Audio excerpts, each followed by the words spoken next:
Ao analisarmos a nossa entrada nesse orbe em uma família,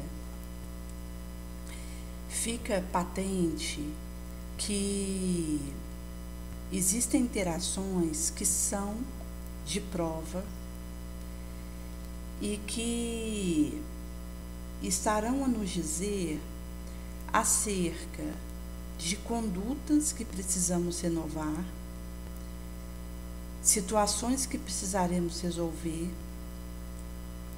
e como que uma chave que precisaremos pegar de alguém para descerrar um portal no astral, onde é como se eu precisasse voltar encarnada para pegar um molho de chave, que é a única forma de eu, com essa chave na mão, abrir uma porta no além.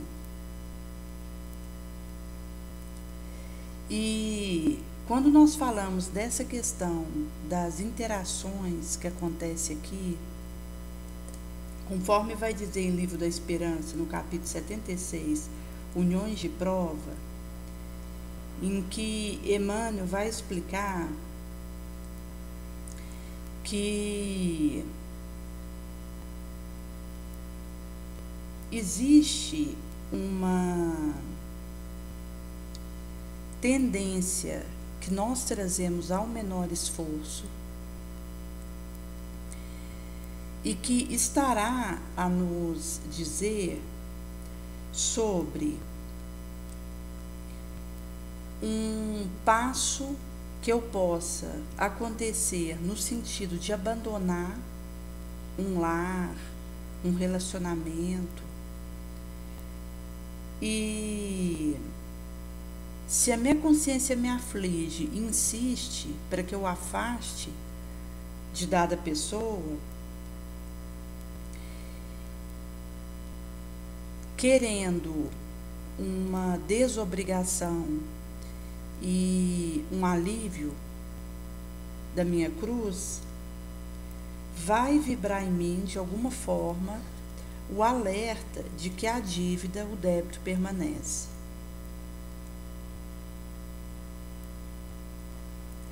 E em sendo assim, existem parâmetros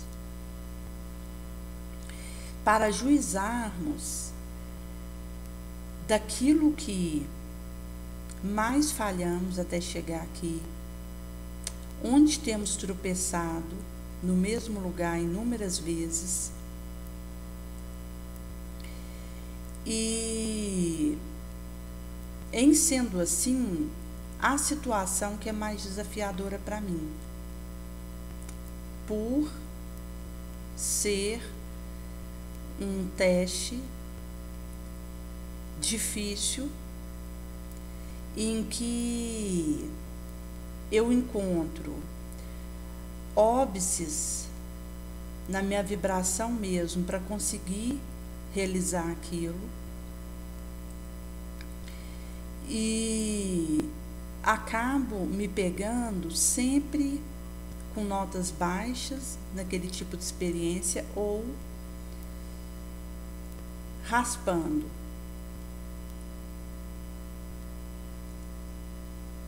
para uma nota um pouco melhor. E nós encontramos várias justificativas para as nossas deserções. E acaba que a questão nem é a atitude per si que eu vou ter diante daquela dificuldade que vivo, mas a justificativa que eu acabo tendo para aquilo, um móvel por trás do que venha decidir, que pode ser uma rejeição, uma demissão, uma retirada, um divórcio, uma deliberada desistência. em que, da mesma forma que eu posso desistir, o outro também pode. E isso implica em riscos que nós trazemos e como nós precisamos nos ajudar a dar conta de continuar. Porque deslizar, nós vamos deslizar. Cair, nós vamos cair. Falhar, igualmente. O diferencial é o que nós fazemos diante da nossa queda.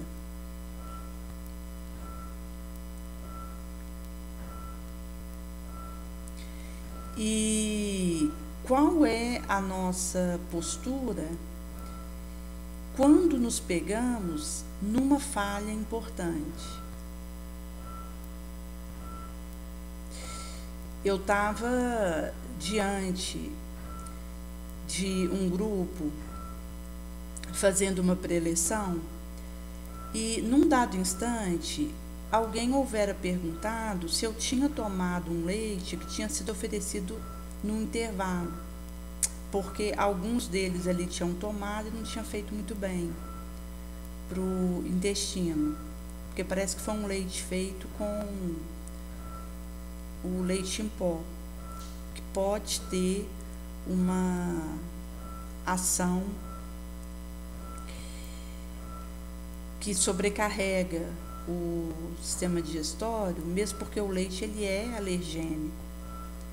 Inclusive a recomendação é ter um rodízio para o leite, e mesmo sendo o leite em pó mais saboroso. E nesse momento que essa pergunta tinha chegado até mim, eu havia falado para terminarmos aquilo que estava sendo conversado e depois eu falaria sobre o que eu havia lanchado ou deixado de lanchar. E naquele momento a minha consciência acusou de que eu deveria partilhar a minha experiência e trazer isso como forma de enriquecer o debate. Algo que eu desviaria e passaria despercebido como uma questão de praxe, de uma interação quando se está numa preleção, e me vem aquele hálito de que eu deveria sim falar se eu havia tomado e acrescentar alguma coisa referente ao cuidado que devemos ter com proteína alergênica. Daí, algo que poderia ter sido um deslize da minha parte, se eu não tivesse atenta, eu voltei no assunto, dei a minha partilha do que eu havia tomado e ainda falei um pouco, não só do leite, como da soja, que são proteínas complicadas, que precisa ter um cuidado para consumir, e de preferência, inclusive, fazer um rodízio propriamente dito, visto que a soja per si, ela não deve ser consumida a não ser que esteja fermentada. E ela é um produto destinado à ração de animal e não para consumo humano. E que o leite precisamos ter cuidado e, conforme a reação do organismo, não tomar. Inclusive eu, particularmente, prefiro usar derivado do leite, onde está mais a gordura do leite, que é benéfica. Ela é antifúngica, rica em vitamina E, como a manteiga. E costumo também consumir requeijão, que tem mais ali gordura. E o leite puro eu evito, pelo efeito de reação que me dá. Tanto na questão do estômago, da digestão, e a própria questão de irritação na pele, que às vezes eu costumo ter, que vira herpes. E inclusive faláramos de leites alternativos, como de arroz, o leite de aveia que tem, e mesmo é possível fazer um leite usando uma base vegetal, inclusive o leite de coco, que não tem esse efeito alérgico. E mostra como é delicado quando nós estamos diante de uma situação que não nos dá muito tempo para raciocinar em cima daquilo, e no qual nós precisamos ser rápidos dessa forma para conseguir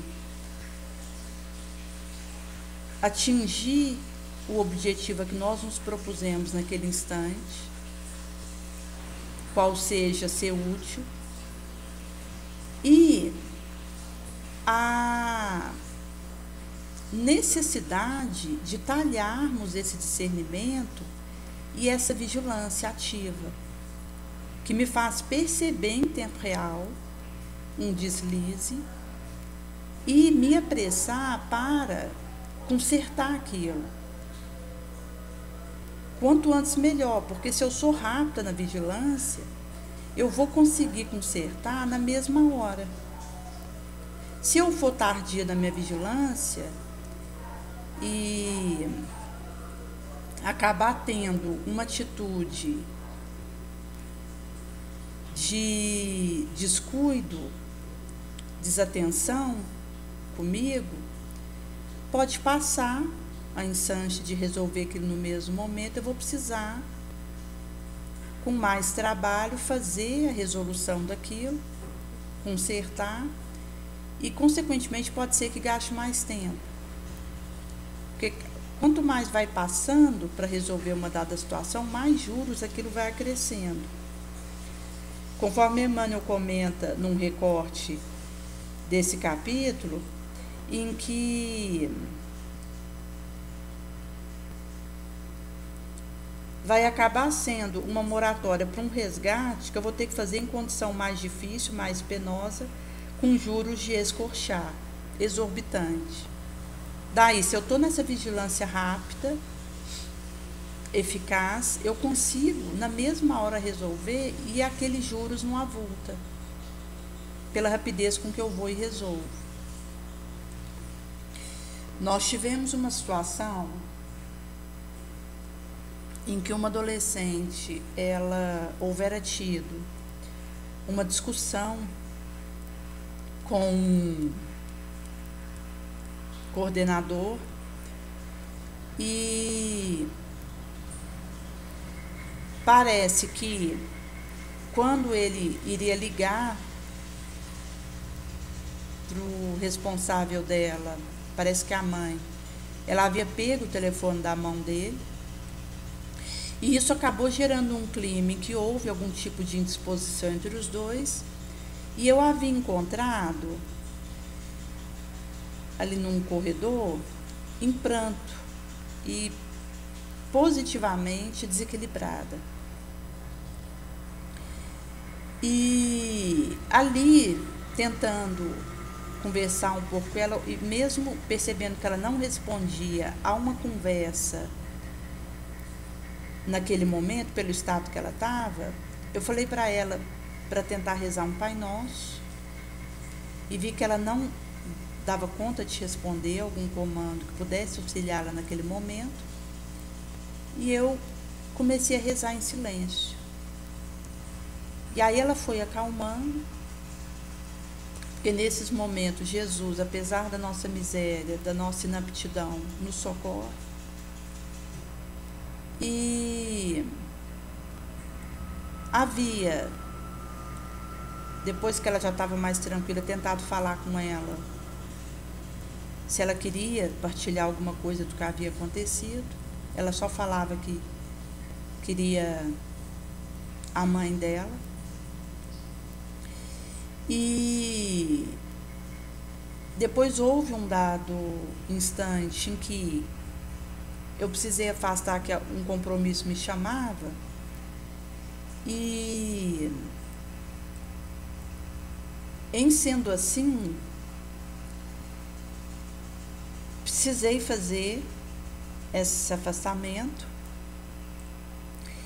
E depois, num outro momento do dia, eu havia enviado para ela a oração do passo à distância que está no nosso canal, a última que nós havíamos postado.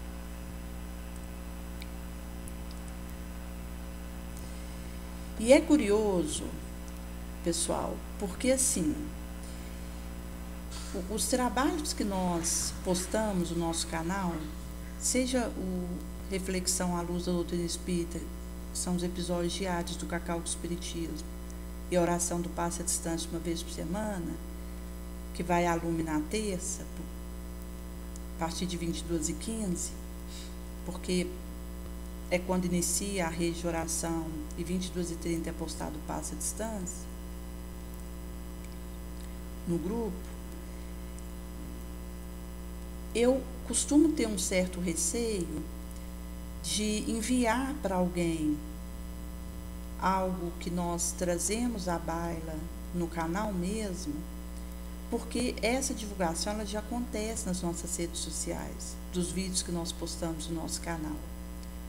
Daí, diariamente, nós postamos no nosso canal do YouTube, no nosso Instagram, no nosso Facebook, no nosso status. E, em sendo assim, já existe a divulgação da rede de oração feita diariamente, seja levando os episódios do Cacau com o Espiritismo, na terça a chamada da rede de oração, e o próprio passe à distância. E há momento em que, às vezes, eu percebo que seria bom enviar no privado de alguém, seja uma reflexão do Cacau com o Espiritismo ou a oração do passe à distância, e eu tenho um certo receio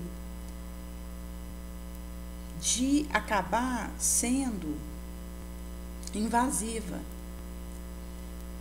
devido ao fato de que o trabalho já está sendo postado e divulgado, além do nosso canal do YouTube, em 3 redes sociais, que é do status, do Instagram e do Facebook. Mas no caso dessa adolescente, tinha me vindo para enviar para ela a oração do passe à distância, a última que nós havíamos postado. Eu tinha o número dela e enviei no privado dela. E por esse motivo que até em atitudes pequenas, que às vezes a gente pode usar aquilo para ajudar alguém, nós precisamos passar isso e enxergar com os olhos de Jesus como ele agiria no meu lugar. O que ele faria se estivesse naquela situação? Porque nós corremos risco, inclusive, de, para uma preservação da minha imagem, do que vão pensar de mim, do meu status quo, eu deixar de levar um auxílio para alguém. Naturalmente que existe aí um crivo delicado que precisa acontecer, conforme asseverara Kardec,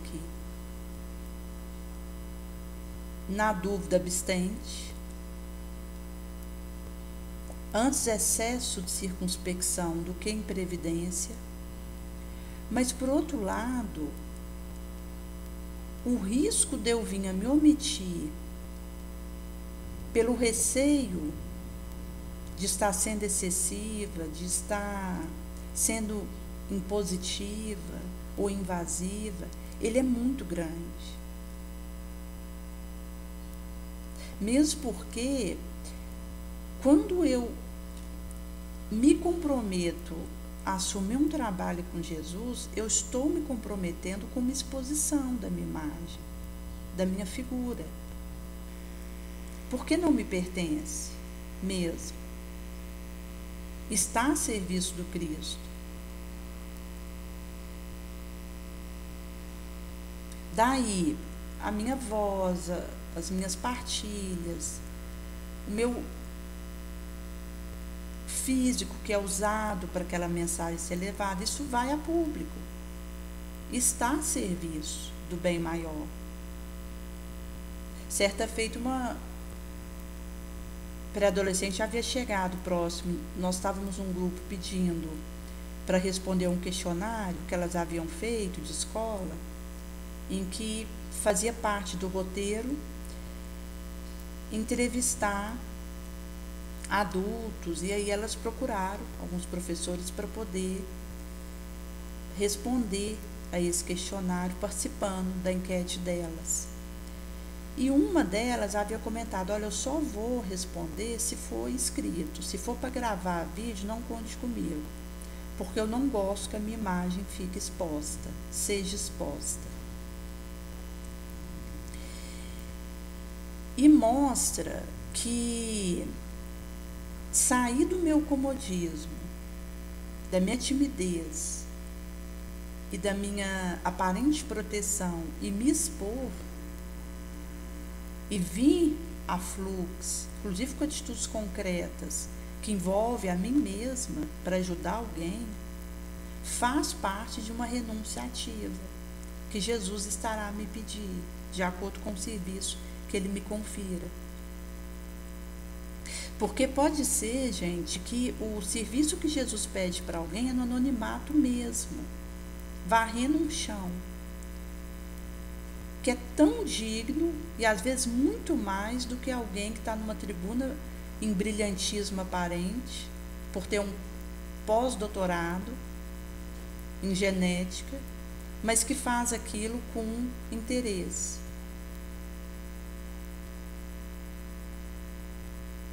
Com uma vaidade por trás. E aquele varredor de chão, porque faz com desinteresse e se incube habilmente, desincubindo daquilo que Jesus pede para ele, na vibração nobre, desinteressada, ele faz isso muito além do que esse outro que está nessa tribuna. Por isso que a questão não é o serviço que eu faço, é como eu faço, é o móvel que está por detrás disso. Inclusive, nessa questão do trabalho útil, quando nós consideramos nos colocarmos a serviço de maneira a aquilo que realizamos levar utilidade, nesse livro mesmo da esperança, Emmanuel vai dizer na lição 16, Ninguém é Inútil, que para cumprirmos a missão que nos cabe, qual seja aquela que Jesus pede de cada qual de nós, não será necessário uma tribuna brilhante, um cargo diretivo, uma fortuna de milhões, um nome pré-claro, um brilhantismo. Bastará que estimemos a disciplina no lugar que nos é próprio, onde Jesus nos plantou, com o prazer de servir. Que é essa renúncia, essa abnegação, esse desinteresse. Por isso que pode ser que o Raimundinho, ele realmente é chamado numa atividade em que ele não tem uma figura pública consigo mesmo para realizar aquilo. Mas o que precisará acontecer é que ele estime a disciplina e abrace essa renúncia para dar o seu melhor naquilo que ele realiza, onde Jesus o plantara, nesse prazer, nessa alegria do serviço pelo serviço, de Jesus por Jesus. Mas vai acontecer de eu poder ser chamada para uma atividade onde eu me torno uma figura pública.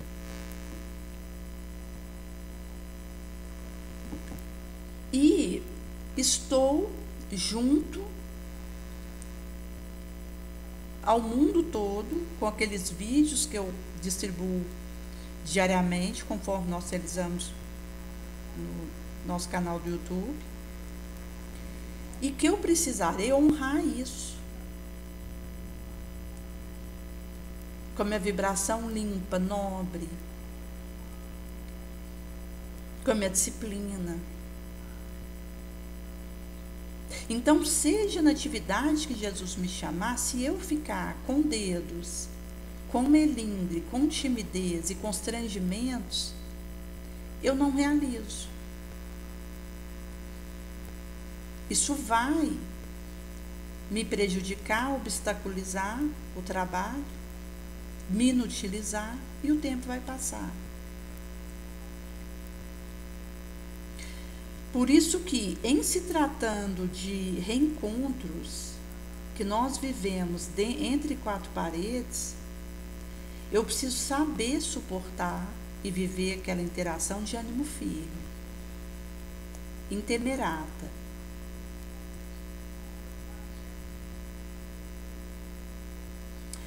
Como nós somos espíritos enfermos, ainda com órgãos de choque, zonas enfermiças,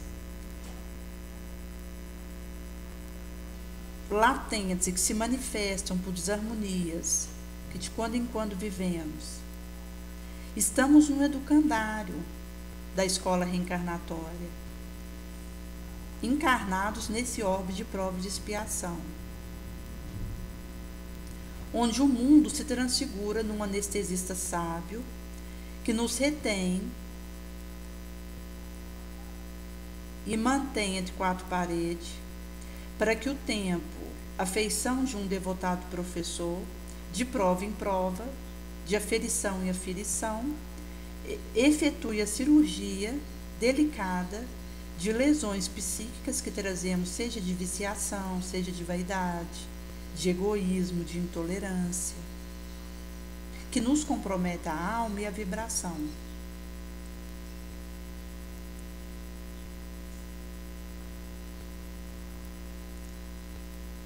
Por isso que, quando se considera um filhinho que esteja enfermo e desfalece no braço daquele genitor, seja insano, canceroso, idiotizado, paralítico, delinquente, são almas ingênuas e confiantes de experiências anteriores, no orbe terráqueo mesmo, que aquele genitor houver impelido friamente a pavorosa queda moral e do sentimento.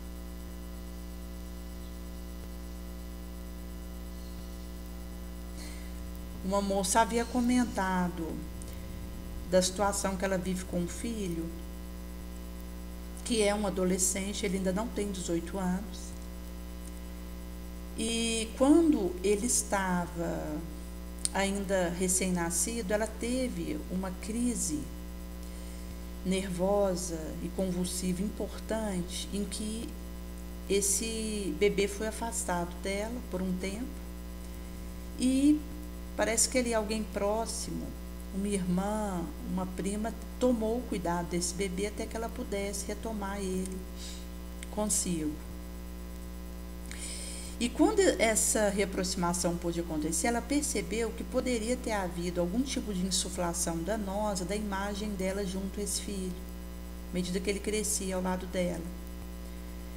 E ele começou a manifestar ao longo dos anos uma tendência à homossexualidade. Ela, como é espírita, tem consciência que isso é do espírito, que vem do astral com esse adolescente. E por isso, ele precisa lidar com isso com tranquilidade, mas é um convite a viver a castidade, ao invés de fazer alteração hormonal no corpo, ou modificar o sexo, que seriam, na verdade, o mesmo que mutilações ao perispírito que acontece, mas buscar, em meio a essa situação, avançar na castidade, que essa situação é um convite para viver a castidade, a disciplina afetiva, e canalizar a energia genésica para uma dada obra benemérita, na mediunidade com Jesus. E aqui englobando diversos serviços que podem ser feitos, seja no centro espírita ou em qualquer ar e templo religioso, em que diversas atividades pipocam e que seja de levar consolo a outrem, o qual esse espírito se sinta mais sintonizado com aquele tipo de atividade, tem mais facilidade, e canalizar suas energias genésicas para esse prol benemérito, que seria um convite da própria condição, quando um espírito se percebe num corpo que, na verdade, não há identificação, em termos de sexualidade e afetividade. Mas o filho dela quis fazer uma alteração do sexo e começou a usar cremes hormonais, porque ele tem uma sobrecarga no fígado e não pode tomar hormônios. Daí ele nem tinha interesse em fazer a cirurgia de mudança de sexo, mas está passando hormônios, administrando hormônios para tentar uma modificação. E tem uma ideação de autoextermínio, já tentou uma vez o autocídio, pulando, parece, de um local alto. E ela mesma já teve uma experiência assim, um tempo atrás. E mostra que, diante da situação que ele vive, acaba que essa mãe, ela se sente como que sem força para ajudá-lo a não ir por esse caminho do autocídio, que mostra aí uma interferência obsessiva, espiritual mesmo. E, inclusive, vai ter a ver com um aborto que ela já houvera feito e que foi antes desse filho nascer, e todas as implicações que isso pode acontecer quando o abortado passa a obsedar a mãe. Naturalmente que ele pode voltar na próxima gravidez que essa mãe tiver. Inclusive ela teve uma nova oportunidade, veio a perder o filho. E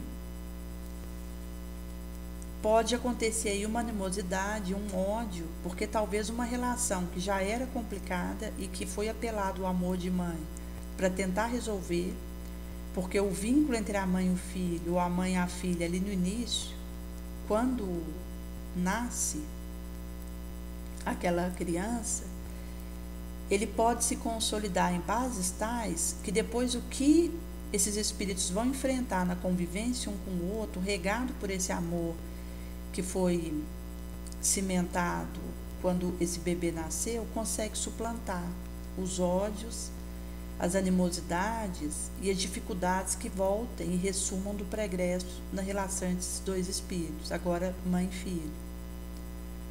Mas se não houve esse embasamento, essa cimentação que precisaria ter acontecido ali quando era bebê, e no caso dela mostra que pode ter tido esse prejuízo porque ele foi afastado dela, pode ficar fragilizado o amor, que seria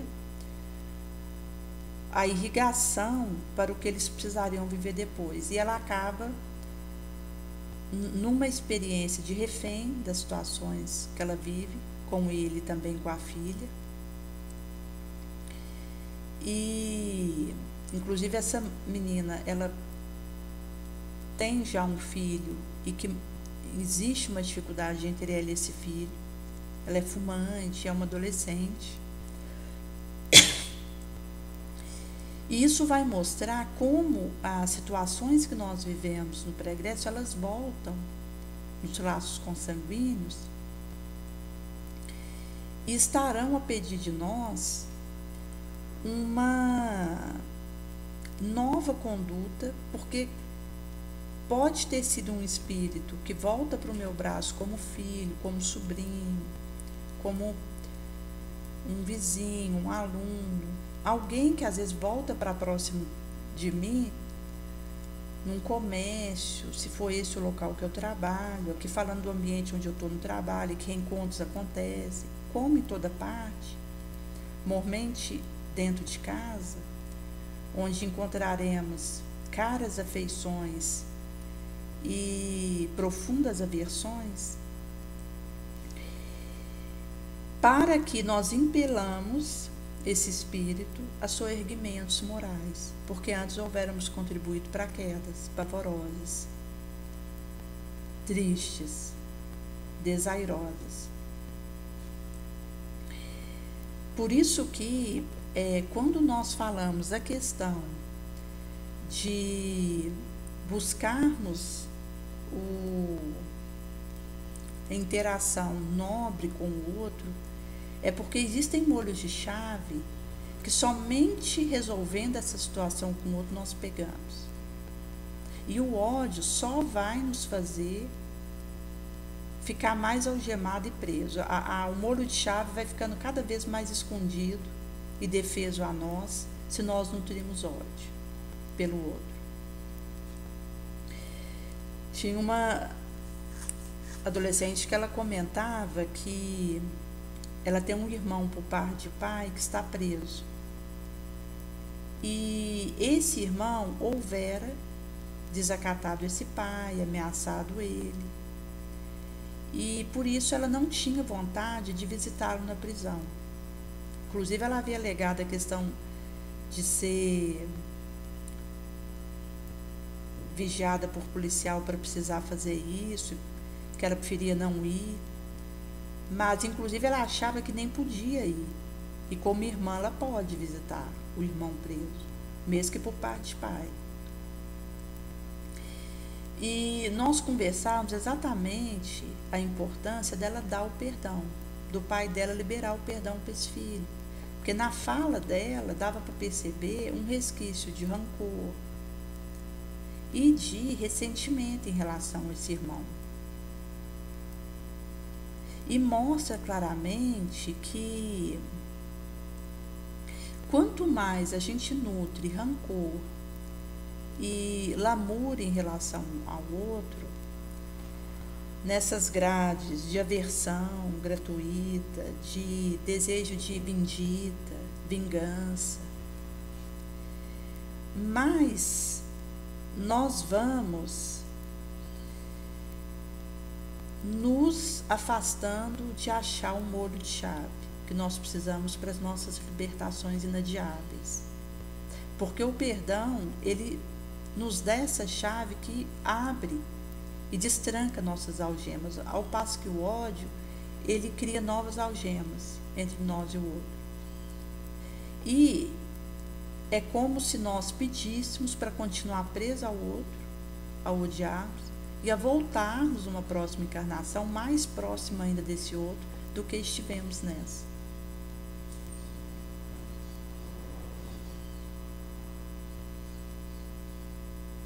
Em sendo assim, a experiência de dar o perdão, dar outra face, ela vai fazendo com que destranquem essas grades que nos mantém presos ao outro e que vai continuar nos acompanhando via vibração, e que se nós não conseguirmos esse reencontro para resolver com o outro a situação, voltaremos numa próxima encarnação ainda mais próximos, em condições mais difíceis, por causa dos juros que incidem naquilo, para tentar resolver.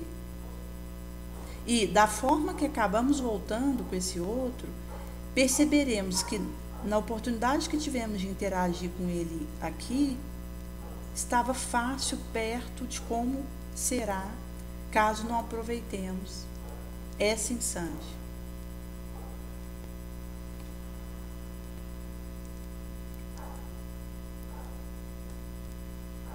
E essa é uma decisão que tomamos naquela direção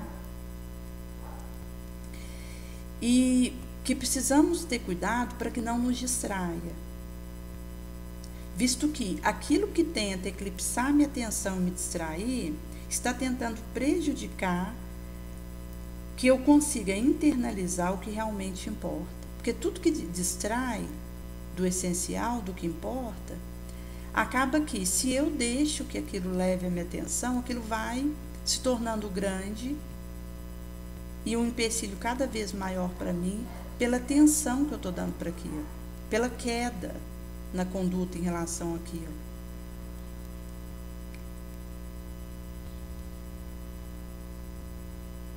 E sempre que nós estivermos nessa dúvida da interação,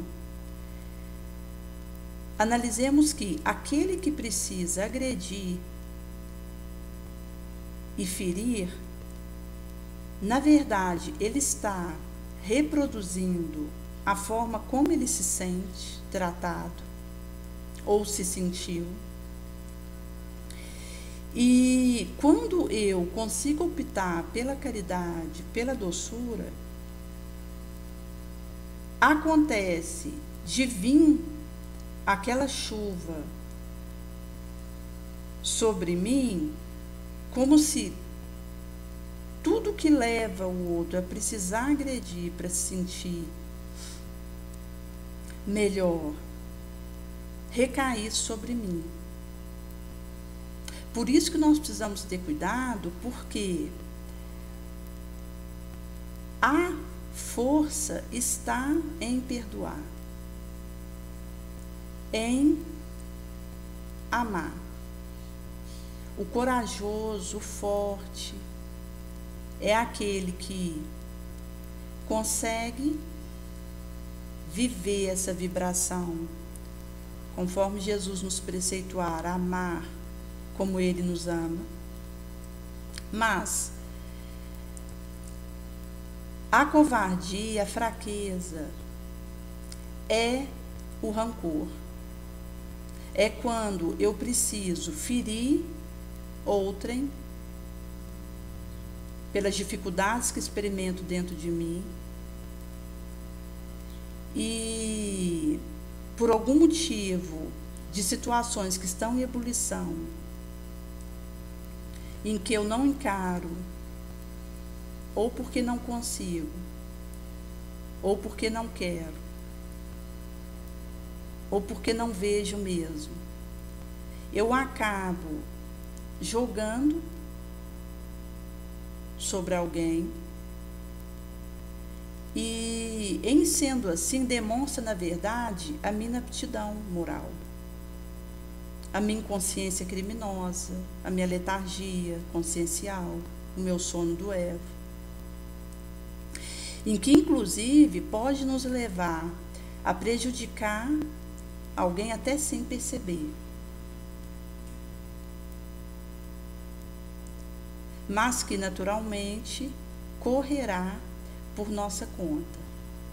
Porque a lei do karma, ela é inviolável. Não há como eu pedir para Jesus para suspender e anular o meu karma. E sendo assim,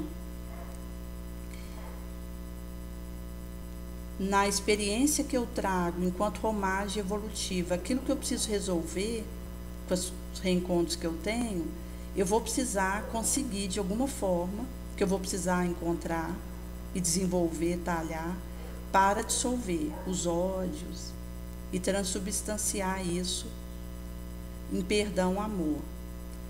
Mas eu posso pedir para Jesus para que fazer isso seja com o mínimo de dor. Por isso, quando é falado essa questão de aproveitar os reencontros que nós vivemos, tem a ver exatamente com compelimentos a frenar e quebrar nosso impulso inferior e a sufocar algum sonho, algum desejo que teria e que eu vou aprendendo a abrir mão, a renunciar em prol de outrem. E aí nós já adentramos um novo degrau, que é quando eu opto sofrer para que alguém não sofra.